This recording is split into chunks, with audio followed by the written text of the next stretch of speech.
Hello, everybody. Welcome back to the Intercooler podcast with me, Dan Prosser, Andrew Frankel, my co-host, sitting opposite me. This is episode 211, and we're joined by Ben Hedley. Not a name that will be familiar to loads of our listeners, but I think your company, the Little Car Company, will be by now, Ben. Thank you ever so much for joining us.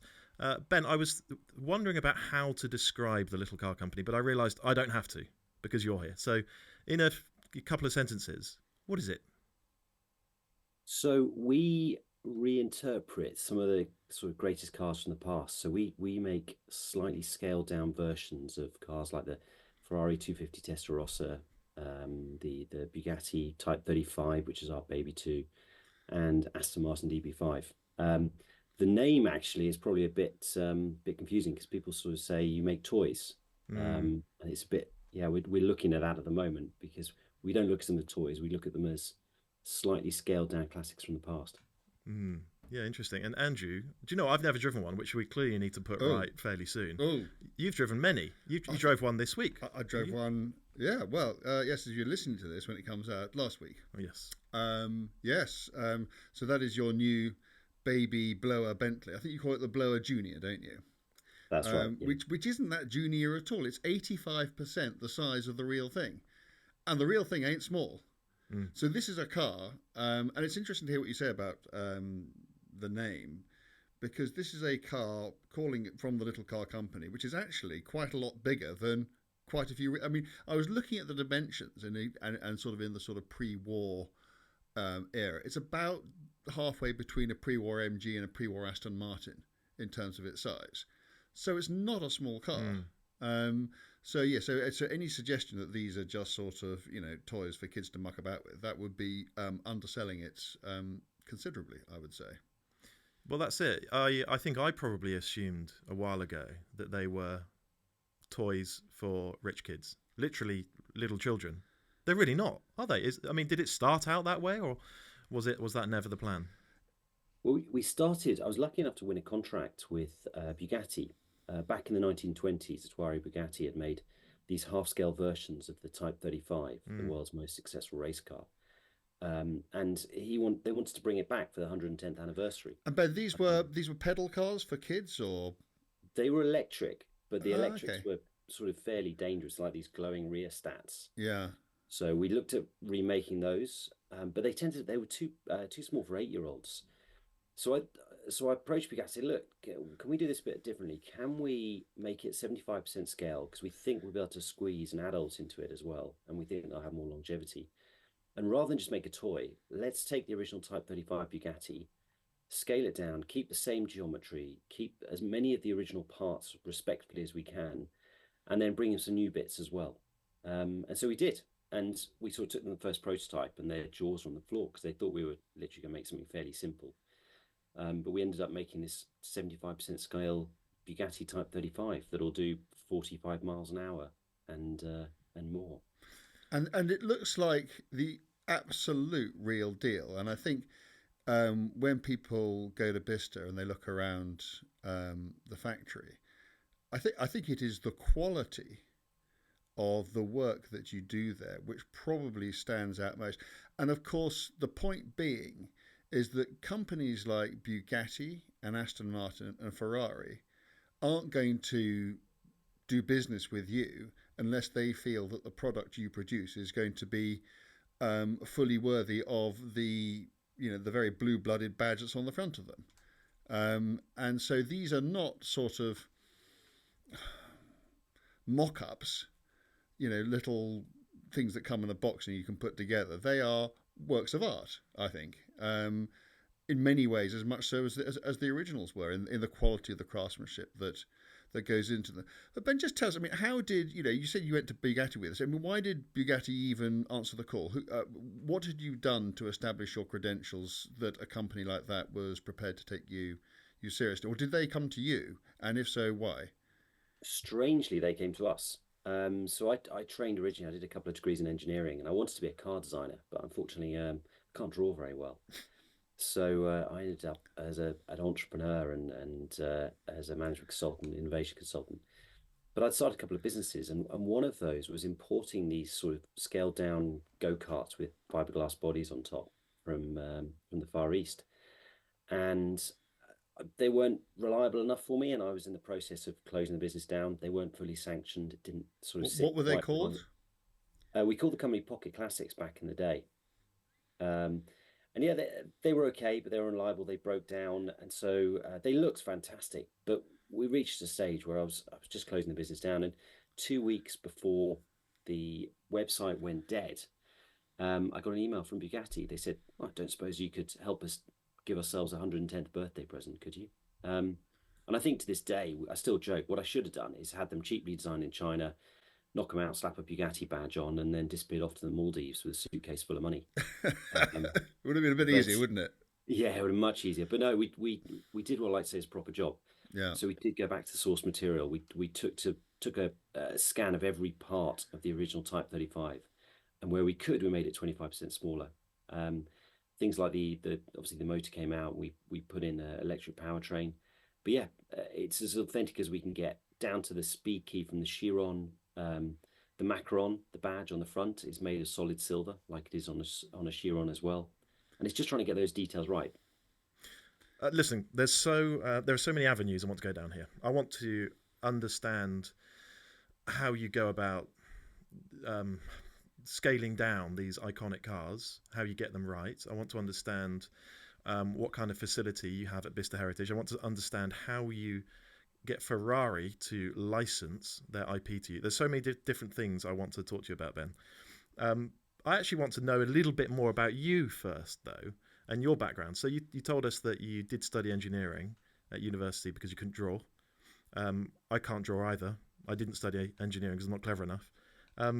But what were you doing before you started importing those kart things from the Far East? Well, I've always been a petrol head. My folks were dentists with the NHS, and we used to finish school before they finished, and I would sit in the waiting room. There were three magazines. There was Private Eye, Country Life, and Autocar. Private Eye I didn't understand because I was like 8 years old. Country Life was obviously boring, and sorry if anyone likes Country Life. Yeah, well, I loved Autocar as a kid, and I became obsessed with cars. My godfather gave me this little 911 die-cast toy when I was even younger, and I was always obsessed with getting a 911 at some point. And yeah, I love cars, and even when I was at university, I bought a 1,700 quid MGB that hadn't moved for 7 years, and restored that over a summer. And much so I wanted to become an automotive engineer, I got dragged in a different direction. But it's been lovely that I've done a variety of startups, which I'm proud to say all except for the ones I wanted to close down are still firing. And yeah, and I got my dream come true. I've got the best job in the world. I love what we do, and I've had the opportunity to work with these incredible brands. Still pinch myself. Before we get on to that, can we talk a bit about your other life? A life that I was completely unaware of until you and I met last week and had a bit of a chat, because your choice of recreation is perhaps not entirely conventional, or it wasn't. Can you tell us, first of all, can you just tell us what speed skiing is? I hadn't heard of it. So yeah, so there's different categories of skiing, and as they get faster, you start at slalom, then there's giant slalom, and less gates, higher speeds. Then you go to super giant slalom, then downhill, and at the top there's speed skiing, which is essentially just going as fast as you can down the steepest slope you can find, wearing some pretty aerodynamic Darth Vader helmets and really long skis, almost 2.5 meters long. It was an Olympic sport back in 1992 in Amberfield, but there was a tragic accident on the day of the finals when one of the skiers was killed in training. So they've not let us back in, but there's a rumor that it may be back in for France in a few years' time. And you decided to, well, first of all, speed skiing. When you told me, okay, what is the fastest you have ever been on a pair of planks? I've only done 115 miles an hour. Oh my God. You've only done 115 Yeah. miles an hour. Okay, Yeah, and which- that's kind of playing at it, really, isn't it? That's Yeah. not very fast then. yeah, that's training wheels. That's there was actually, Wow. unfortunately, due to another accident, there was a bit of top speed limit put on the races while I was competing, and yeah, the world record, a friend of mine holds it, is 156 miles an hour, on a pair of skis. So outrunning a powerful German saloon car limited to 155. Yeah, the skier would come past. Yeah, and the acceleration is quite fun as well because we're so aerodynamic, we actually fall faster through the air than a skydiver, face down skydiver. So Wow. we do. I always thought a 0 to 60 car in less than 4.5 seconds is pretty rapid. We do 0 to 100 in 4.5 seconds, from a standing start. But we don't have any brakes. Oh my God! So that's Chiron type. Is it Chiron, or is it faster than a Chiron to 100? Oh, It's that level, I isn't think it it? might be faster. Oh my God, Ben. I also know the answer to this question. Have you ever hurt yourself doing this? So there's certain inevitabilities to this. So I got into it by accident. I basically I taught myself to ski working in a kitchen in the Alps in my gap year, washing dishes. So I was a bit self-taught. I've had a week's lessons in my life, and then at the ripe old age of 30, I turned up to a World Cup race with a pair of skis I bought on eBay, and I didn't sleep the night before. I've never been so scared, and I then managed to blag my way in. And as I stood at the top, staring down the 50-degree slope, asked the guy behind me, said, "So what do I do?" He was the British champion. You'd at the never time. been down one of these slopes before. No, I've never even seen a race. And I borrowed a cat suit, and I said to him, I said, what do I do? He said, "Do the smallest tuck you can, and if you make it to the bottom, I'll tell you what you did wrong," which wasn't particularly helpful at the time. And yeah, got to the front and turned. Never been so scared in my life. I went straight down, and it was amazing. And the world just slowed down, and suddenly I was super aware of everything around me. The kind of the bumps 50 meters ahead, the little rabbit hole on the side of the slope. It was crazy. And I got to the bottom. I was like, oh, strap me back in. And I got disqualified from that first race for bad technique. But my first run, I think, was 93 miles an hour. And yeah, and the next year I'd managed to get to 8th in the world in the World Cup rankings. So And you yeah. were captain of the British team for 8 years or something?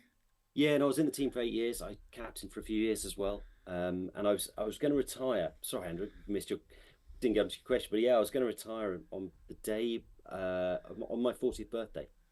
So there was it was the World Championship, which only happens every 2 years up in Sweden, and a load of friends had come out to watch me. And gets the day before, and I went a bit fast and loose, and crashed at 115 miles an hour, and broke my neck, 3 ribs.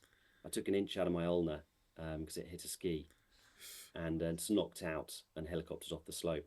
But managed to talk my way out of hospital the next day, so I still made it back for my birthday party that evening. I mean, to watch, because you've shown me the footage of it, it looks awful. I mean, you are absolutely out. I mean, you could have been in any kind of condition. Yeah, but basically you're just a sort of bag of bones going down a hill, aren't you, at the end of it? Presumably, do you have any memory of it? No, I remember the top bit. Yeah. I lost, because of the concussion, I lost a couple of months of memory as well. But I remember the top bit, and then I remember lying on the slope trying to get up, and yeah, people standing over me going, "Yeah, don't get up yet. No, you're not looking in great shape." But no, the recovery was remarkably quick. I healed reasonably quickly. Gosh. Unbelievable. Speed skiing, Wow. folks. You going to have a go, Andrew? I mean, I guess if you're a big bloke like I am, I imagine that's probably quite an advantage, isn't it? Well, I suppose no, because you have frontal area issues, but then again, you got a lot of momentum. So I don't know. Is there presumably there's an optimum size and shape for doing this? Yeah, there is. There's It's funny. I was one of the smallest guys. I think I was the only guy in the top 10 under 100 kilos. And different things help. Like, I've got slightly shorter legs and a longer torso, Yeah. which means more of my body's inclined. And what was lucky, I got to work with Cambridge University to get into their wind tunnel, and I also learned a lot about aerodynamics that I'd forgotten. And we look into it. But yeah, bigger helps, because while your mass increases, your kind of frontal area doesn't increase as quickly. Okay. So all right. that helps. So You're being flexible, which I've got I'm a new not. career. There you go. Off you go. think not. We probably ought to talk about cars again, shouldn't we? I suppose we should, with regret, because that's just fascinating. Yeah. What a tale. Yeah, okay, so the little car company. So are you thinking of changing the name? We're thinking about how it should sit as a brand. Yeah, it's tricky, because people say, you make the toys, but what we're seeing with our clients is that a lot of them go into collections, and sadly never get seen. Yeah. Only 20% ever get driven. That is sad, isn't it? How do you feel about that? It's strange. I mean, we set them up, and we have all the test drivers sign them off from the company. So Andy Wallace signed off the Bugatti. The guys from Ferrari signed off the TRJ. It's really important we do a proper job. But then again, people don't buy purple Lamborghinis to drive around to find out how fast they go around a track. Sometimes they're to drive around Harrods. Yeah. So how people use them is completely up to them, and we're very grateful. We've got a super sort of tight knit and loyal set of clients. Do you have clients who are not just people who want a baby Bugatti or Aston Martin or Ferrari or Bentley, but they're people who are such fans of yours that whenever you make something, has anybody got one of everything you've made? Oh yeah, several. Wow, several. Really? Yeah, this it's brilliant. We've got people who buy them just as investments, so they kind of, when they pop up in the secondary market, they seem to be going for overs, which is kind of great for us. Wow. We've got people who we've had to make special rigs to put them in living rooms and kitchens and apartments.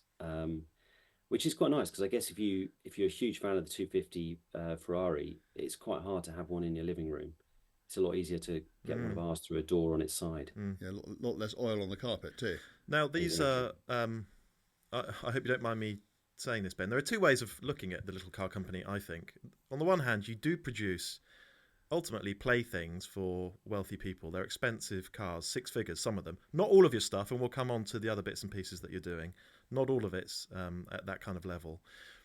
The other way of looking at your business is that it's a small British engineering firm doing exceptionally high quality work, employing very skilled people in this country, exporting around the world. Yep. It's a good news story, isn't it? It should be. So can we talk a little bit about the engineering side? Where do you start with? So you're creating a Bugatti, a baby Bugatti. Do you scan a car, or what information do you need to begin with? Yeah, so it depends on the project. The Bugatti, we took one to pieces and sort of recreated it. The Ferrari, for example, Ferrari had already scanned 250 Testarossa, the pontoon fender, and they let us into Class Each, into their archives, to scan the paper drawings, the chassis from the 1950s, and then we recreate that in 3D, so we get all the geometry exact. We have a bit of an advantage, because obviously it's not a blank sheet of paper that we start from. We try and keep it as close to the original as possible, but we're not making replicas. It's really important to us that we make reinterpretations, so we can have a bit of fun with the cars as well. On the Bugatti's obviously got the speed key from the Chiron. We put a Manatino on the 250 TRJ to do the different drive modes, because it's a bit of fun. We're not trying to make a po-face replica. We're trying to do something a bit fun. There's a hidden missile switch on the DB5 Aston Martin, which increases the power and increases the top speed. So it's about having those, doing a faithful and respectful reinterpretation of the original.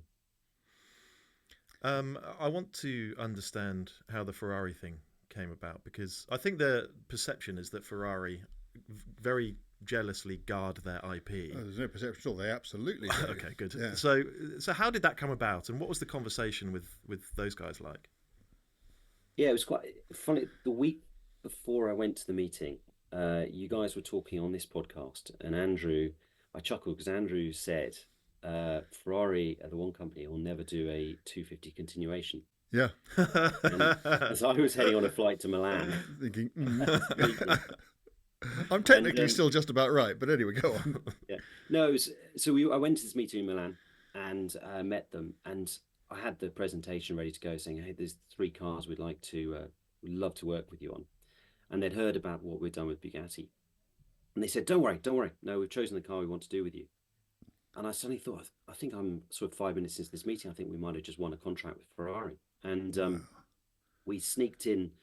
Bugatti will kill me for this, but we sneaked in through the back of Maranello, a Bugatti, and we took it, and they had their Ferrari board lined up, and they had a look at it, and they checked the quality, and they were inspecting it, and then we got the sign off, and then Rafa Simone, the test driver, took it to their secret testing spot away from Floriano, and he said, what was his feedback? And his feedback was, "It's too fast." I'm pretty sure they would say that. I'd say that's about any Bugatti. But yeah, it was great. I mean, I make it sound relatively easy. It's not. We have to exceed. We can't just match the quality of Bugatti and Ferrari and Aston. We have to exceed it, because they have to trust us to operate without parents in the room. So yeah.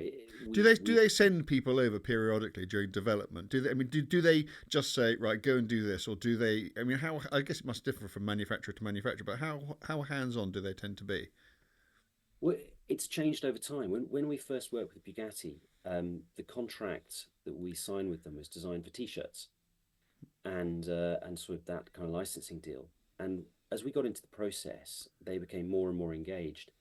And actually, it's now a partnership. It's no longer sort of licensing agreement. It's a proper partnership, and they help us do the design. They get their engineers involved. You know, we worked with Centro Stile, so you can actually have your cars configured through Centro Stile in Maranello. And it's a partnership, and I think for us, it makes the car properly authentic. So that, on the Ferrari, the paint comes from Ferrari, the leather comes from Ferrari, the badges come from Ferrari, the pedals come from Ferrari. We get as much of that as we can.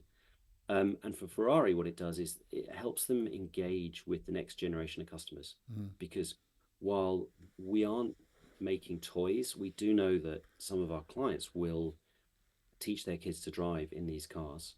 And if that was the car you learned to drive in, that's always going to have a kind of resonance for you. Sure, absolutely. You just mentioned there you're not making toys, and that's absolutely right, because some of your stuff, not all of them, but some of your more recent cars are road legal. Yeah, it's been a big move. We sort of asked feedback from our clients, what would you like? And they said, make it bigger and make it street legal. So we were working with Bentley already on the blower, and we proposed making it a bit bigger, so 85% scale. In fact, we measured it up, and our blower is slightly bigger than the original Type 35 Bugatti, to give you a sense of scale. Wow. No. It's a big old thing. Yeah. And we said, look, we think there's a really interesting place for lightweight electric vehicles that hasn't really been looked at.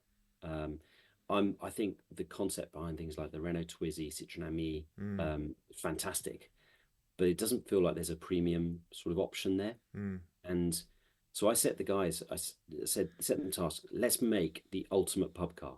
Let's make a car you choose to jump in rather than your 3-ton SUV to drive to the pub on a sunny Sunday afternoon. And that's what led to the blower. And the point being about the weight is, without the batteries, the blower weighs 450 kilos. That's right. Yeah. So it's a very light. Without the batteries, it's a very light caterum, and with the batteries, it's a caterum. Yeah. We have to get under 450 kilos plus batteries to be within the quadricycle legislation. Yeah. And so it's got a carbon tub. It's a bit like a McLaren F1. It's got a carbon tub and a central seating position. We always joke, but it's not 20 million quid. It's not 20 million quid, but it's we don't try and lightweight it, but we're very conscious that we have a ceiling we don't want to go above, really. Yeah, you've had a go in the baby blower. I have had a go. Blower Junior, isn't it? Blower Junior, yes. Yeah. And just for a reference, we got the original Bentley team car blower, which absolutely is worth more than £20 million along. And yeah, we spent the day running around the track at Bicester, and then we toddled off to the pub in both of them. It's quite a surreal experience, really. And your story will be live by the time this episode goes out. It'll be on the website and on the app now. Yeah, with some amazing photos. There's a profile. If you are a subscriber, and if you're not, please do. But there's an amazing photo. Well, there are two amazing photographs. One of is with the big one chasing the little one, which I just think is hilarious. It looks like it's going to get swallowed. And the other one is the two cars. There's a profile shot, and one is literally inside the other. And you can, because you can see all the outline of both cars, despite the fact that they're completely overlapping. You can just literally compare. You can look at them and you can just see they're the same car at different scales visually. It is an extraordinary thing. And to drive, you drove it on, as you said, you went to the pub, so you drove it on the road. I did. Not just at the little handling track at Bicester Heritage. Yeah. How does it feel on the road? I mean, is it brisk enough to get along? It gets off the line very well. I mean, that car, Ben, I think is currently limited to sort of like 42, 43 miles an hour. So you're going to want to be on the lanes. You're not going to want to be honking down the A1 or anything in it. But will it go up to sort of 50-something miles an hour when they go on sale? Yeah, for production, and actually based on your feedback as well, we're going to speed up steering a bit. Yeah. We're looking to get the top speed up to about 50. Because it's sort of semi-authentic handling experience. We don't really want to go too much beyond that. No. It would do more. And it should have a range of about 60 miles. So. So it felt certainly when I drove it, it felt more than capable of doing that sort of speed. And as somebody who owns some very old, very slow cars, the difference between being able to go down a road at 50 and being able to go down a road at 40 is actually significant. You won't annoy anybody else at 50, you will at 40. And I think that the moment you start thinking, because I'm quite self-conscious about this sort of thing, because I hate being held up myself.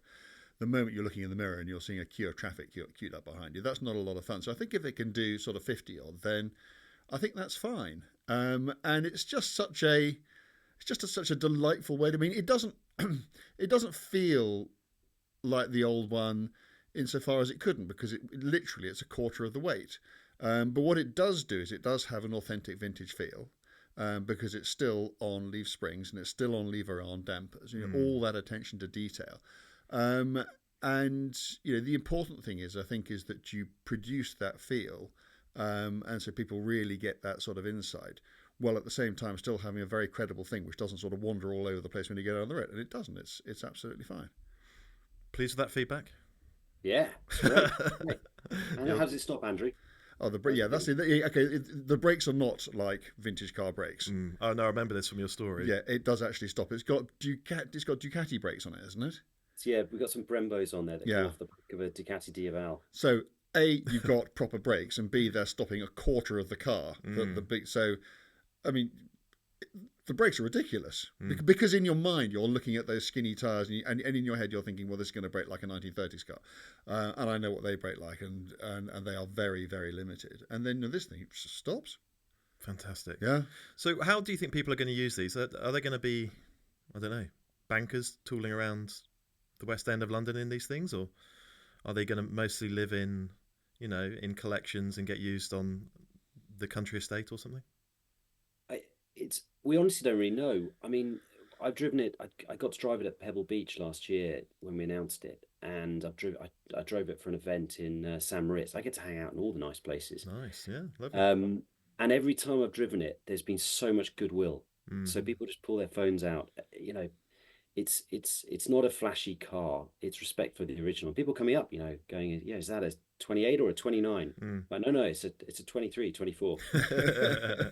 And I hope more people are going to get to see what we do, because our cars, when they do enter collections, they sort of get cherished and hidden away and shown to a few friends. Whereas when we start driving these through central London, it'll be just a different experience. And for me, the big thing is it brings back an innocence. I remember when I first got my driving license, and that first car you get in, it feels like a chariot. You kind of got that innocence of driving again, where you don't have to go fast to have fun. Yeah.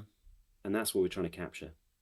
If anybody said to you, well, it's fine, but I don't particularly want an EV because now you're making them road legal, I do want to be able to go further afield, would you ever do one with a petrol engine or anything like that in it, or are you fairly committed to the way you've been going about things so far? I think we're at a really interesting place with the sort of powertrain development. So the government has decided to go fully EV. And I think EVs are perfect for cities. Yeah. Because you can't stuff petrol back into a fuel tank, whereas you can stuff energy back into a battery. I think the way we're going to go is probably, synthetic fuel hybrids with a heavy hybrid component for city use. Mm. That's my personal view. We would look at that. I want to try and make a bit of a statement about doing the right thing, because I think our grandchildren and great grandchildren will be asking questions about why we were stuffing dead dinosaurs into the tanks of our cars. So I think we just need to be sensitive to the way the world's going. But I think synthetic fuels are, without doubt, should be a major component of where this goes. Wow. Can we talk about the Tamia? Well, yes. So not everything you do is a full-size car scaled down, because you have now done one the complete reverse model car scaled all the way up. The Tamia Wild One Max, you call it, don't you?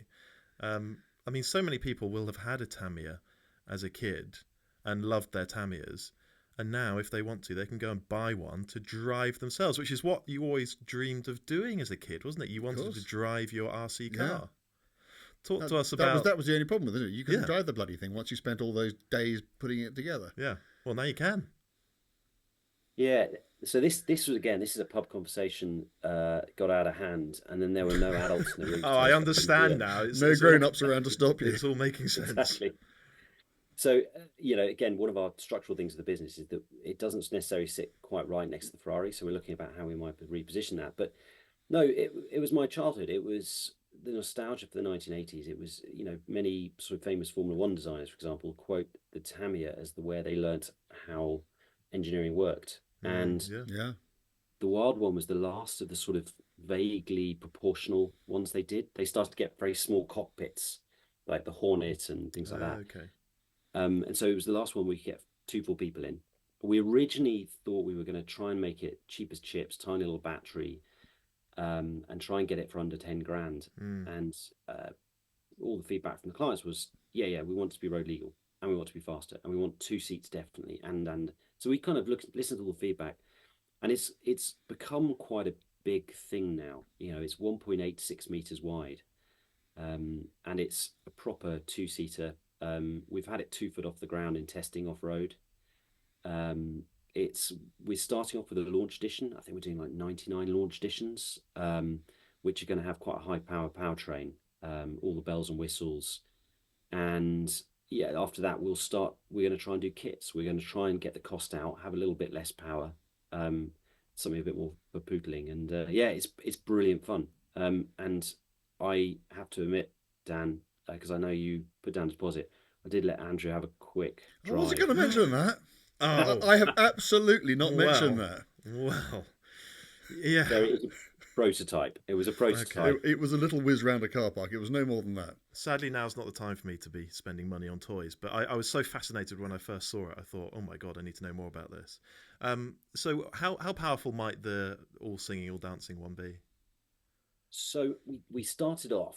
In fact, I don't know if we've let this into the public domain yet. We were going to build it under L7E quadricycle rules, which again is the Citroen Ami, Renault Twizy space. And we designed it, and the feedback we've had from anyone who's driven it says it's brilliant, but just give it more power. You see how these things get out of hand. Yeah, I'll second that. So we're actually increasing it. We're going to build it as a proper road car now, as an M1. It's going to have about 60 horsepower. We're limiting on. It's so light that it would do 100 miles an hour, but we're going to limit the top speed and get the punchy acceleration instead. It's the launch edition is going to have all kinds of goodies with it, and we're going to create just 99 of those, and they'll start coming out of the factory. I think end of this year, beginning of next year, depending on where people's names are on the list. But it's a bit different. I just think nobody's really tried to make something like this before. No. And have a bit of fun with it. So how complicated does it get when you're making an actual car rather than a heavy quadricycle? I mean, do you suddenly need different safety systems and crash protection and so on? Yeah, there's crash tests, and there's things like seatbelt pull tests. We've been building all our cars from day one with E-marked components that are to the quality you'd need for a road legal vehicle. So that wasn't much of a stretch. And our engineering team, they all came from places like Ariel, Aston Martin, Williams. They've all been designing road cars for years. So this wasn't exactly a big stretch for them, to be honest. Blimey. Talk to me about testing then. Where do you go to test this thing? Who does the testing?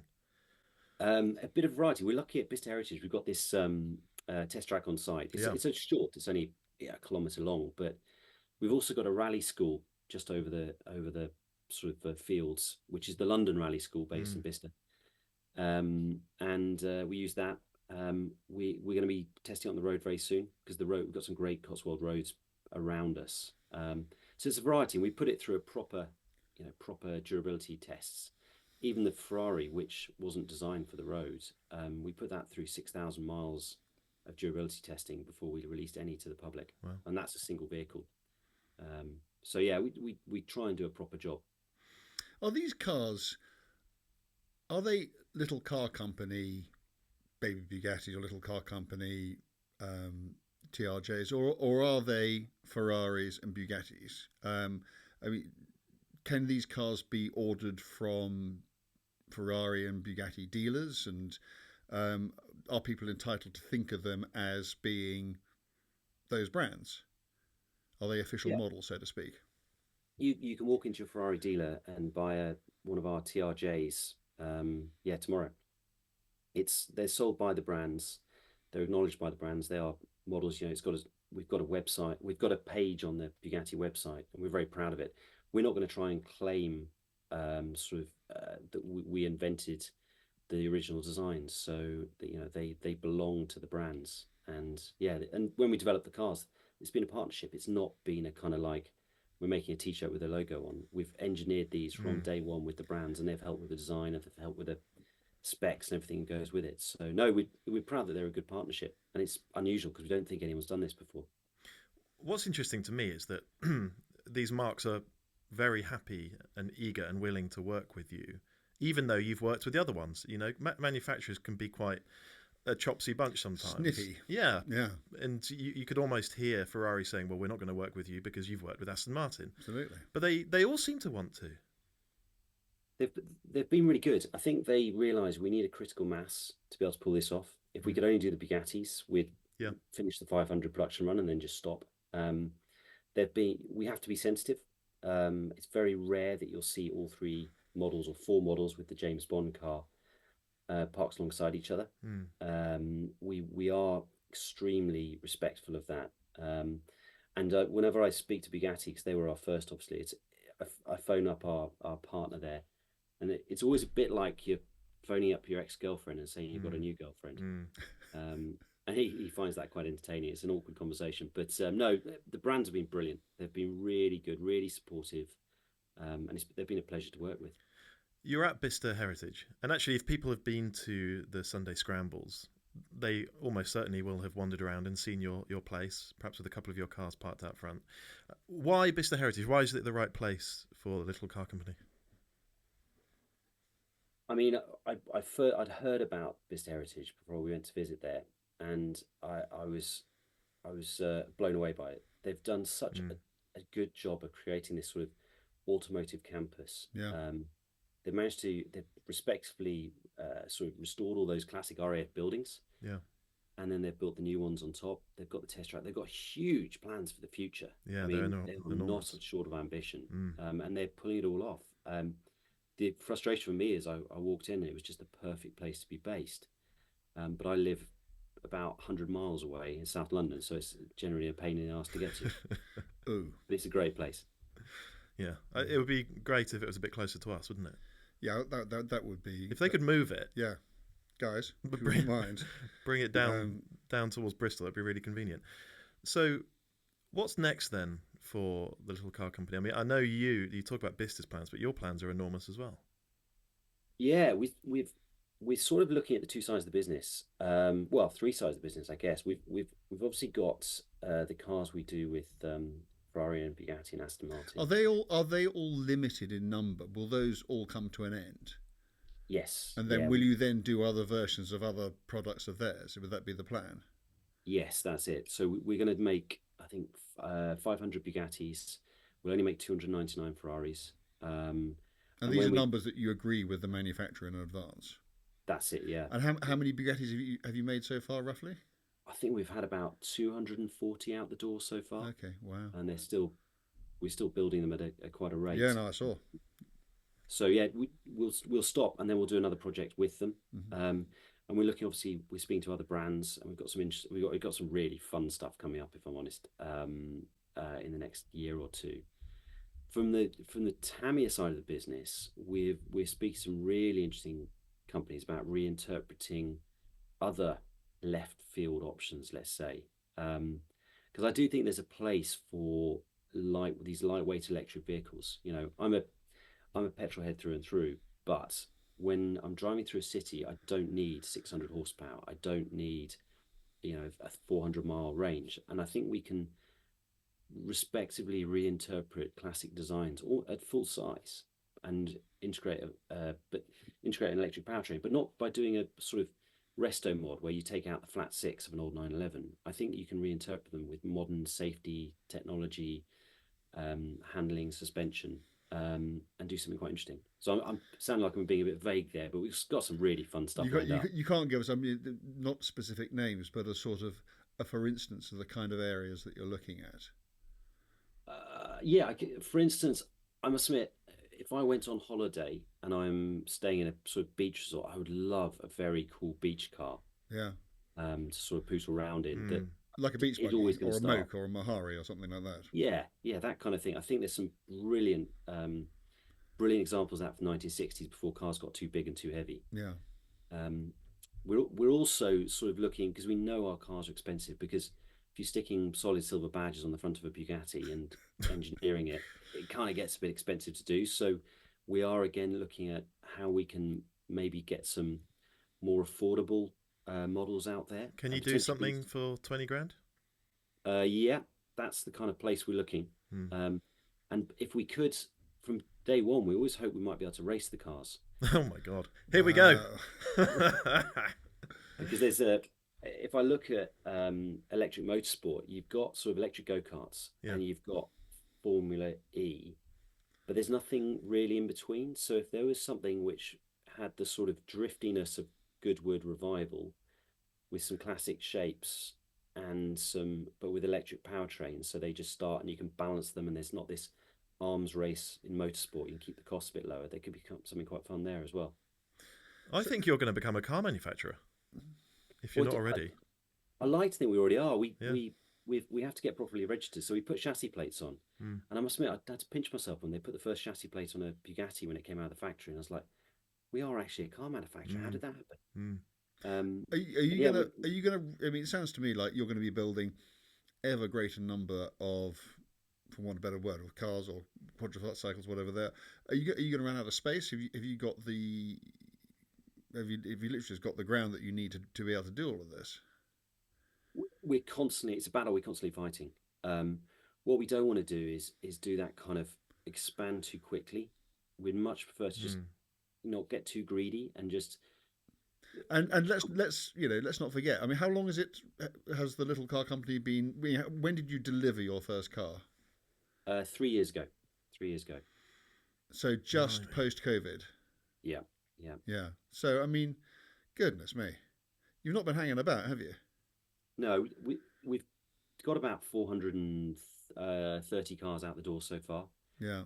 And I think the record we've built 12 in a week. I think the challenge that everybody, both in EV and automotive, has been having is the funding these businesses. We were profitable in our second year of trading, which is unusual, but we've still had to raise money, because what I didn't twig at the time was when you double in size, you have to buy twice as many parts. So you can be profitable as you like, but you still have to find working capital to fund that. So, we're just closing off our Series B investment round at the moment.